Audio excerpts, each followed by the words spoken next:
we have a long history of a colonial government in Hong Kong. And colonial governments are detached from the people. Their main job is to develop the area for the benefit of the colonial power, which was us in the past.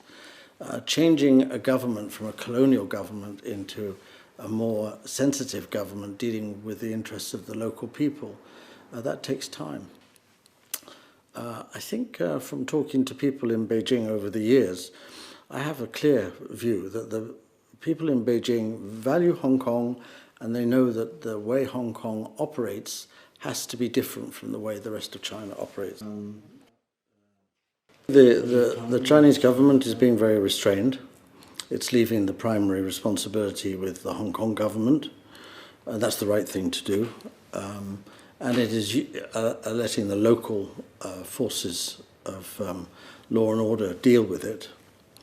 And it has taken no major policy decisions that will vary the situation in Hong Kong. But if the situation goes on being violent, there will be a limit to how long the central government can allow that to continue, because of the wide opening up of China, the pictures from Hong Kong are carried throughout China.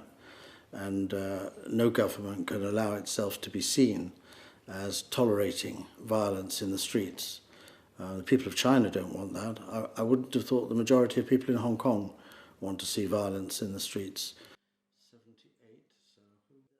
Western media is unsympathetic to Beijing and has an effect on the people in Hong Kong. I'm sure, when you look around the world, there's been a number of incidents that have occurred around the world where it looks like there's been outside interference. If you look at Ukraine, or you look at Egypt, or you look at many of these springs, it appears there's some sort of outside involvement.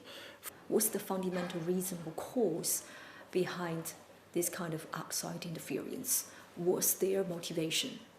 So the causes of the outside influences are because people get frustrated. Other countries get frustrated that the more normal ways of working aren't working, so they use interference in unacceptable ways.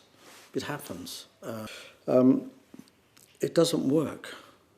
You can achieve a transformation of power.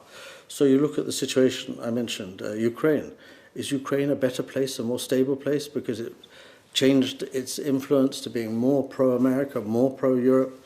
No, they have continuing problems in Ukraine, and I hope that it will gradually stop, and Hong Kong can resume what should be its very strong interest in being the leading financial center of this Greater Bay Area. They've been given a great opportunity in southern China, which will give them big opportunities throughout China in the long term.